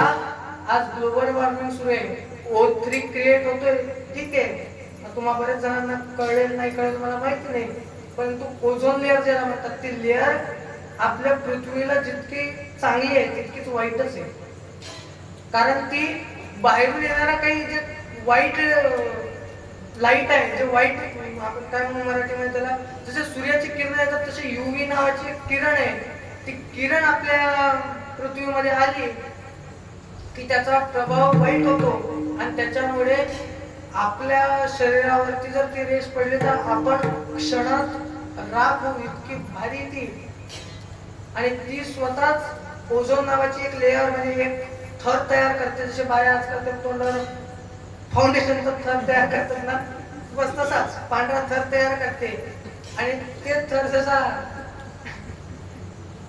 आणि काही दिवसानंतर तीच UV जे रे आहे, जे किरण आहे, तीच किरण वापस ती लेअर तोडते आणि या पृथ्वीमध्ये येते. हे फक्त आणि फक्त कोणामुळे होत असेल तर त्याचे कारणीभूत तुम्ही आणि आम्ही आहोत. आणि म्हणून एक तरी झाड आपण एका वर्षामध्ये लावलं पाहिजे. नाही आम्हाला आमच्या जन्मदिवसाला आम्ही जितक्या वर्षाला झाले तितके लावतात ना, तर कमीत कमी एक तरी झाड आम्ही लावलं पाहिजे. आणि आमच्या मुलांना आम्ही संस्कार लावले पाहिजे. खरं सांगू, आज बऱ्याचशा मातामौल्या मुलांना मोबाईल देतात, विचारायची गरजच पडत नाही. मला गॅरंटी आहे एक वेळचा हरिपाठ कोणाच्या हातात देणार नाही. हरिपाठ देणारी एखादी माय चुकून सापडली तर सापडली, पण मोबाईल देणाऱ्या बरेच आहे. अरे माझ्या ज्ञानोबांनी 16 वर्षाच्या वयामध्ये 5 ग्रंथ निर्माण केले. पहिला ग्रंथ म्हणजे भगवती ज्ञानेश्वरी, दुसरा म्हणजे अमृतानुभव, तिसरा म्हणजे चांगदेव 65 आणि चौथा म्हणजे अभंगाची गाथा, 5वा आणि आपल्या सर्वसामान्यांसाठी सर्वांसाठी योग्य रीतीने आपल्याला कळणारा ग्रंथ म्हणजे हरिपाठ. आणि तो हरिपाठ इतका सोपा असून सुद्धा आपल्याला कळत नाही, हे आपलं दुर्भाग्य आहे. पण खरं सांगू, माझी अशी इच्छा होती की हरिपाठ गावोगावी पोहोचावा, म्हणून मी स्वतः हरिपाठाचा मराठी अर्थ काढून त्याला इंग्रजीमध्ये ट्रान्सलेट केलेलं आहे. ज्यांना इंग्रजी येते त्यांनी इंग्रजीमध्ये वाचायला तर उत्तम आहे, पण ज्यांना इंग्रजी जमत नाही त्या माता मावल्यांना, त्या वडीलधाऱ्या मंडळींसाठी मराठीमध्ये सुद्धा या पुस्तकामध्ये 27 ते 28 ही अभंगांचा अर्थ आहे. आणि म्हणून हे मी सोबत आणलेले आहे. याची किंमत म्हणजे 0 रुपये, किंमत काहीच नाही, तशी किंमत 25 रुपये. परंतु गावोगावी हरिपाठ पोचवायचं म्हणून मी ते मोफत देणार आहे. फक्त माझी विनंती आहे, ते घरी नेऊन देवघरात ठेवू नका. आपण ग्रंथ देतो, आपल्या ज्ञानेश्वरी आहे, आपल्या घरी गीता आहे, सर्व आहे, पण आपण घरी गेले की देवाला ठेवतो, त्याला हळद कुंकू लावून बसतो आणि वर्षभर पुजतो, एक वेळाही काढत नाही. आपले ते एकनाथी भागवत असत, पण एकनाथी भागवत आपण काढतो का? इथं पाना नाही वेळेचं म्हटलं की मग चला घेऊन. आपली तर ज्ञानेश्वरी आहे. आपण 25-25 वर्षानं काढतो, पाहिलं तिचं पान इतकं कडक झालेलं राहतं. माझं तर स्वच्छ मत आहे, ज्ञानेश्वरी हा इतका कोमळ ग्रंथ आहे की ज्ञानेश्वरीचं पान वाचणाऱ्यानं जोरानं उचकू सुद्धा नाही. 16 वर्षाच्या मुलाने, इतक्या कोवळ्या मुलानं ते लिहिलेलं आहे की त्याला कोणी जोरानं उचकू सुद्धा नाही, इतका कोमल ग्रंथ आहे ना. त्या ज्ञानेश्वरीला आपण घरात येतो, हळद कुंकू लावून तसंच ठेवतो. आता ज्ञानेश्वरी हा सुद्धा थोडा कठीण ग्रंथ आहे, कळणं अवघड आहे, त्याला बरंच वेळ वाचावं लागेल. परंतु हरिपाठ म्हणजे आपल्या दैनंदिन जीवनामध्ये असला पाहिजे. आपल्याला माहिती आहे देवाची द्वारी उभा क्षण बरे, आम्ही वर्षभरापासून देवाच्या दरवाज्यात उभं राहतो. आम्हाला अजून क्षणभर म्हणजे काही क्षणासाठी उभं राहतो. आम्हाला अजून कळालं नाही नेमकं देवाच्या दारामध्ये उभं राहिल्यानं मुक्ती मिळते. एक जण माझ्या जवळ असं आलं, त्या ज्यावेळेस माझ्या पुस्तकामध्ये मी लिहिलेलं आहे अर्थ काय आहे नेमकं देवाच्या द्वारी उभा क्षण बरी, तर देवाच्या द्वारामध्ये उभं राहणं म्हणजे साधं उभं राहणं, देवाच्या द्वारामध्ये कार्यरत राहणं, भक्तीमध्ये कार्यरत राहणं, सावध होणं आणि देवाचं नामस्मरण करणं, त्याला उभं राहणं म्हटलेलं आहे. आणि म्हणून त्या काळातली मराठी होती, त्यातल्या त्यात काव्य रचना आहे. आणि ते 27 अभंग म्हणजे जसे 27 नक्षत्र आहे, 27 नक्षत्राशिवाय हे जग चालू शकत नाही, तसं त्या 27 अभंगांचं ज्ञान असल्याशिवाय आपला देह उत्तमपणे या जगामध्ये जगू शकत नाही. म्हणून त्या 27 आणि म्हणून ज्याला कोणाला पाहिजे असेल झाल्यानंतर माझ्या वडिलांद्वारे तिथेच मुफ्त आहेत, ज्याला कोणाला पाहिजे असेल घेऊन जा. आणि खरं सांगू तर हरिपाठ आपल्या मुलांना शिकवा, काही ना काही ज्ञान द्या. जाताना एक छोटासा पोवाडा बोलतो, त्याचं कारण आहे आज जगामध्ये नाही का छत्रपतींचं नाव घेतलं जातं, पण नेमकं छत्रपतींचं कार्य आम्ही फक्त काव्यामध्ये ठेवलं. छत्रपतींनी काय केलं आम्हाला माहिती. अरे छत्रपतींनी अफजल खानाला सहज मारलं नाही. अफजल खान येत असताना सुद्धा माझ्या आई तुळजाभवानीच्या मंदिरातून आला, पांडुरंगाच्या मंदिरात गाय कापली आणि त्याचा बदला घ्यायचा म्हणून माझ्या राजानं त्याचा वध केला. देशासाठी आणि धर्मासाठी जगणारा तो राजा होता. अरे काय मत असेल. खान प्रतापगडाच्या पायथ्याशी आला आणि प्रतापगडच्या पायथ्याशी खान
आपल्या छत्रपतींनी शिकवलं गायला.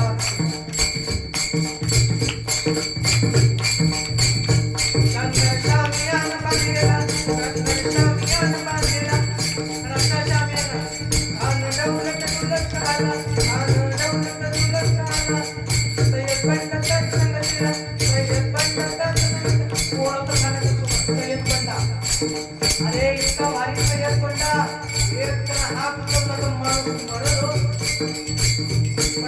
ऐकतो बरं का, साधा माणूस होता का? शिवबाचं संकटे महाड, शिवबाचं संकटे महाड. महाडा म्हणजे कोण? महाडा म्हणजे शिवा. शिवा महाडा होता म्हणून वाचला माझा शिवा. आणि त्यावेळेस उत्तर करायला मागून त्यावेळेस मागून सय्यद बंडात आवाज केला. मारायला लागला पण जाग्यावर त्या सय्यद बंडाला सुद्धा ठार केलं ते म्हणजे माझ्या जीवाचं.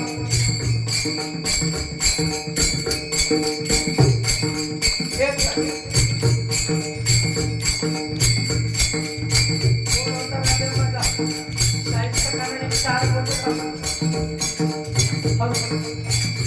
शाहिस्त खानाने 4 बोट कापले आणि कापल्यानंतर काही वेळामध्ये त्याची मुलगी दिसत नव्हती. त्याच्या बायकोनं सांगितलं जहापणा मुझे लगता है कि हमारे लड़की को शिवबा के मावड़ों में लेके गए.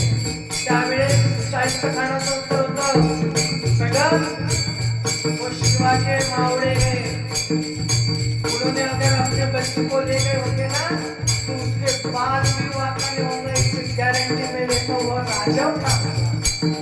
अरे चरित्र काय जपतो ते आमच्या राजाकडून शिकावं. राजाने खानाला आलिंगन दिलं. खानाने दगा केला पण दगा केला तेवढ्या खान एडबडला आणि खानानं अभिमान मानला. अभिमान मानला. गटारीचा वर्णन केला. गटारीचा वर्णन केला. गटारीचा वर्णन केला. खानाचा वाट पुढे गेला. खान एडबडला. इतक्यात महाराजांनी ओठामध्ये वीज वाकू कसेला. ओठामध्ये वीज वाकू कसेला. वाकल काचा मारा केला. विराजे गेले. विराजे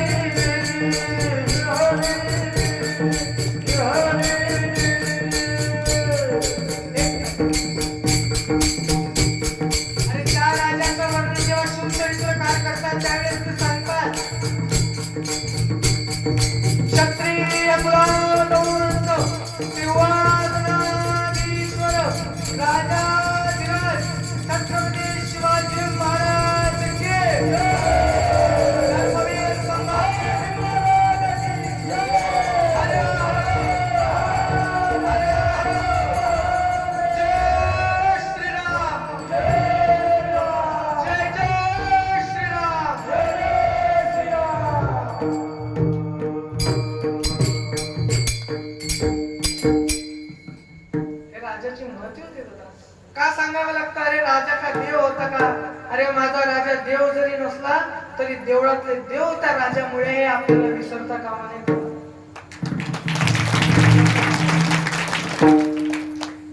आणि म्हणून आपल्या मुलांना त्यांचे चरित्र वाचायला सांगा. इंग्रजीमध्ये एक चांगलं सुभाषित आहे, if money is lost nothing is lost. पैसा जर गेला तर काहीच नाही गेलं. If money is lost, nothing is lost. But if character is lost, everything is lost. जर तुमचं चरित्र गेलं दादा तर मग सर्व काही गेलं. म्हणून जीवनामध्ये फक्त आणि फक्त पैशाला महत्व देऊ नका, तर देवाचं नामस्मरण आणि आपल्या चारित्र्यावर लक्ष द्या. माणसानं जगताना असं जगलं पाहिजे. शेवटच्या काही क्षणात सांगून जातो, जाताना इतकं नक्की घरी घेऊन जा. माणसानं जगताना असं जगलं पाहिजे की रस्त्यानं जात असताना एखाद्यानं रामराम घातला पाहिजे. घरी एकटे असाल तर कोणीतरी गाठ घ्यायला आला पाहिजे. आणि ज्या दिवशी हे जग सोडून जाल ना त्या दिवशी ज्याला ज्याला कळालं प्रत्येकाच्या डोळ्यातून अश्रू वाहलं पाहिजे. तसं नाहीतर जगून फायदा नाही माणसाचा. आजकाल पोरं सुसाईड करतात. मला वाईट वाटतं कधी कधी. अरे एका पोरीसाठी मरतो, काय वाटतं तुला? अरे हा जन्म कशासाठी दिला आपल्याला देवानं? देवे दिला देह, देवानं भजनासाठी देह दिला. भजन करत असताना महाराज म्हणतो तुम्हाला उद्धार करायचा असेल तर काय करावं? तर तू आम्ही भजन करू, पण भजन करताना माणसाला एका जागेवर राहत नाही. मग नेमकं आम्हाला फिरावं लागतं. मग महाराज म्हणतात इकडे तिकडे फिरू नका, तर तुम्ही ब्रह्मगिरी सारख्या पर्वताची प्रदक्षिणा करा. प्रदक्षिणा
जाती नाही यमपुरी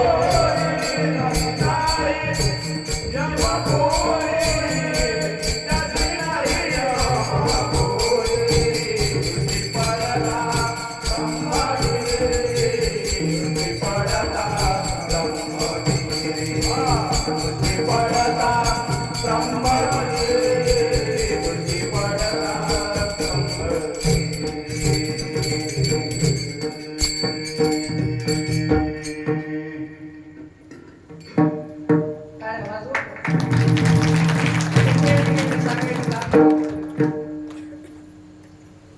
गोडीची चाल आपल्या पुढे म्हटल्याशिवाय गाण्याचे आमचे बोरकर महाराज असतील आमचे सर्व महाराज मंडळीचे सर्वांचं नाव वेड्या भावी घेणं शक्य नाही आणि खास करून तुमच्या सर्व श्रोत्यांचे मनापासून आभार मानतो आणि शेवटच्या कडव्यामध्ये महाराज सांगतात तुम्हाला पुण्यच पाहिजे ना तर तुम्ही असं करा इकडे तिकडे फिरल्यापेक्षा मंदिराला तीर्थक्षेत्राला तुम्ही प्रदक्षिणा मारा कारण जर तुम्ही प्रदक्षिणा मारली आणि प्रदक्षिणा मारताना देवाचं नाव घेतलं तर तुमच्या पुण्याची सुद्धा गणना करता येणार नाही इतकं पुण्य आपल्या पदरामध्ये येईल आणि म्हणून जाताना एकच सांगतो मुलांना खरंच व्यसन करायला आज कॉलेजची मुलं 20-21-18 वर्षाचे मुलं सुद्धा 12वीला असणारी मुलं आज दारू पितात वाईट वाटतं कधी कधी फर्स्ट इयर सेकंड इयर 12वीला असणारी मुलं दारू पितात सिगरेट ओढतात मुली सुद्धा सिगरेट ओढतात आणि इतकंच काय 10वी-9वीची मुलं सुद्धा एक इलेक्ट्रिक सिगारेट म्हणून आहे वेब नावाची ती ओढतात याच्यापेक्षा दुर्दैव काय असणार आहे आपल्या महाराष्ट्र भूमीचं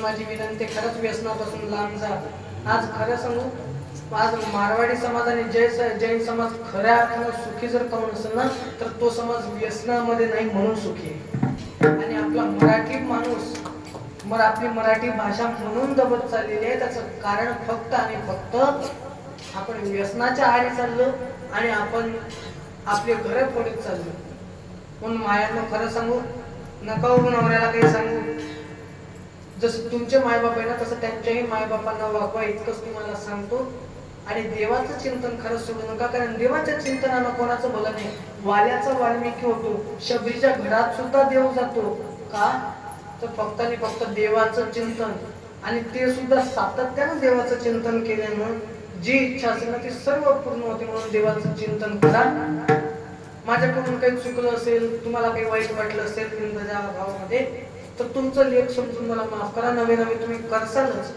एक लेकरू असेल तर दुसरं समजा दुसरं असेल तिसरं समजा तिसरं असेल चौथा समजा चौथा असेल पाचवं समजा पाचवं असेल सहावं समजा सहावं असेल सातवं समजा सातवं असेल आठवं समजा जितके असतील त्याच्यापैकी एखादं समजा आणि तुमचं लेकरू समजून मला माफ करा करसाल ना हो तर म्हणा तुमचं लेकरू समजाल का तुमचा सातबारा दिसतो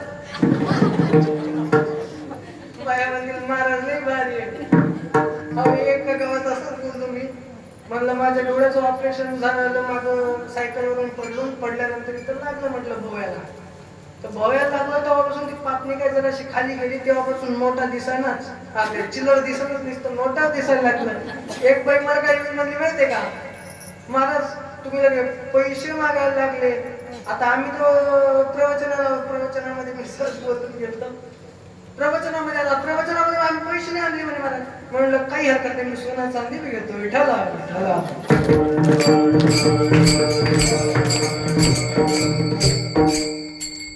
खरं सांगू मला तुमच्याकडून काहीच नको तुमच्याकडून फक्त मला हे वचन द्या की तुमच्या मुलाला तुम्ही व्यसनाच्या हारी जाऊ देणार नाही, वर्षात एक तरी झाड लावाल, देवाचं चिंतन कराल, इतकं वचन द्या. तुमचं लेकरू समजून मला माफ करा. छान सप्ताह सर्वांच्या सानिध्यामध्ये सर्वांच्या उपस्थितीमध्ये सुरू आहे. सुनील महाराजांचेही छान भागवत सुरू आहे, त्यांचे मनापासून आभार. आमचे बाळकृष्ण महाराजांचे आभार आणि सर्वांचे मनापासून आभार मानतो. माझी छोटीशी वाक्पुष्पांजली माऊलींच्या चरणी, मुंगसाजी महाराजांच्या चरणी, माऊली ज्ञानोबा यांच्या चरणी, सद्गुरू जोगबाबांच्या चरणी, सद्गुरू शंकराजी महाराजांच्या चरणी, आदी करून सर्व संत मंडळींच्या चरणी समर्पित करतो. सर्वांनी इकडे भजन गायचं. विठ्ठल जय जय.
कृपया 5 मिनिटं कोणी उठू नका.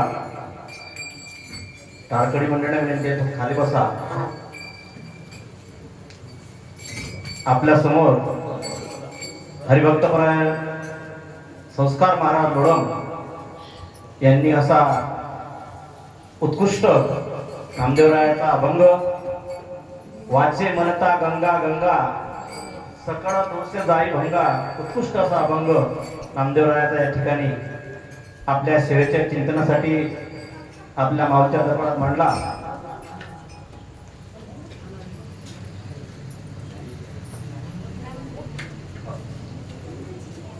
आपल्या सेवेसाठी या ठिकाणी त्यांनी मांडला आणि खूप चांगलं चिंतन त्या अभंगावर त्यांनी आपल्या समोर मांडलं.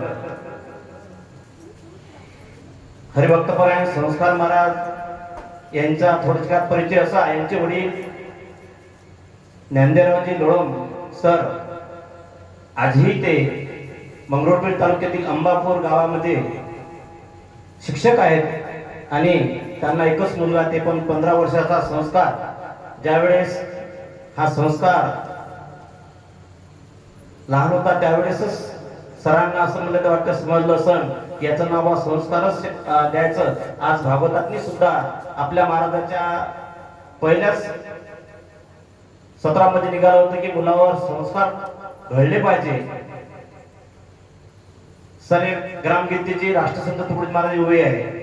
वडिलांनी मुलगा जरी नाही शिकवला तो ही पापाचा भागीदार झाला. जैसे जन्म देणं कर्तव्य त्याचे शिक्षण देणे कर्तव्य त्याचे महाराजांची उभी आहे. खरोखर सर मानव तुमचे खरोखर धन्यवाद की तुम्हाला एकुलता एक मुलगा आणि मुलाचं सुद्धा भाग्य. काय योग साधला जन्म तुला लाभला, कोण देव पावला गड्या कीर्तनास लागला. एकुलता एक संस्था आणि ते पण भरमसाठ जगातली पैसा आहे आणि शिक्षक सुद्धा आहे.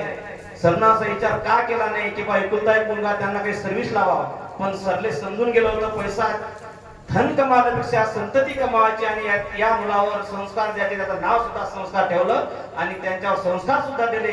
सर खरोखर तुमच्याजवळ जे धन संपत्ती असेल तुम्ही 1 नंबरचे आजच तुमच्याजवळ हेच खरी धन संपत्ती आहे. आणि असं उत्कृष्ट मी माझ्या गावाच्या वतीने सुद्धा यापुढेही तुमच्या संस्काराला आणि या बाल कीर्तनकाराला देव मुंगसाजी माऊली यापुढेही याचं एक भागवत कथा हो कीर्तन हो त्यांना त्याच्या जीवनात यश मिळो अशी माऊलीच्या चरणी सुद्धा प्रार्थना करतो आणि गावाच्या तर्फे त्यांना पुढच्या वाटचालीसाठी शुभेच्छा देतो. त्यांच्या हस्ते आजच्या अन्नदात्याचा सत्कार या ठिकाणी होणार आहे. आजचे अन्नदाते आहेत ज्ञानेश्वर भाऊ बाबारावी गांधरे यांचं आज अन्नदान होतं आणि त्या अन्नदानाचे जे मानकरी आहे त्यांचा या ठिकाणी सत्कार होणार आहे. त्यांचा सत्कार कोण नाही का? सागर नाही, त्याच्या घरचं कोण नाही का? काकू के बसून कोणी कोणी त्यांच्या घरचं असून ते या महाराजांच्या हस्ते त्यांचा सत्कार या ठिकाणी होणार आहे. ऐका कोणी? ठीक आहे, येतील का? आणि या कीर्तनाकरिता लाभलेले असे खानापूरचे आमचे मित्र फार लहान होतो तेव्हापासून महाराजांना ओळखतो. चिखलीवर सुद्धा आपली महाराज 1-1.5 तास मला वाटते आपली चर्चा झाली होती. खूप असं उत्कृष्ट खानापूर म्हणजे वारकरी संप्रदायाची गायनाची या गावात खानच आहे. खानापुराचं नाव कारंजा तालुक्यात घेतलं ना, खानापूर ते खानापूरच.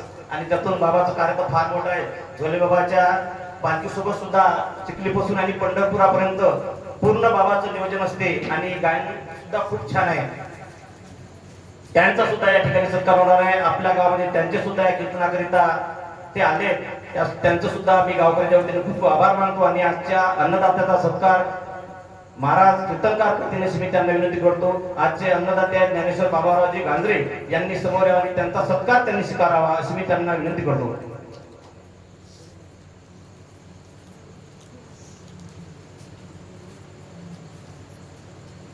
फोटो घ्या.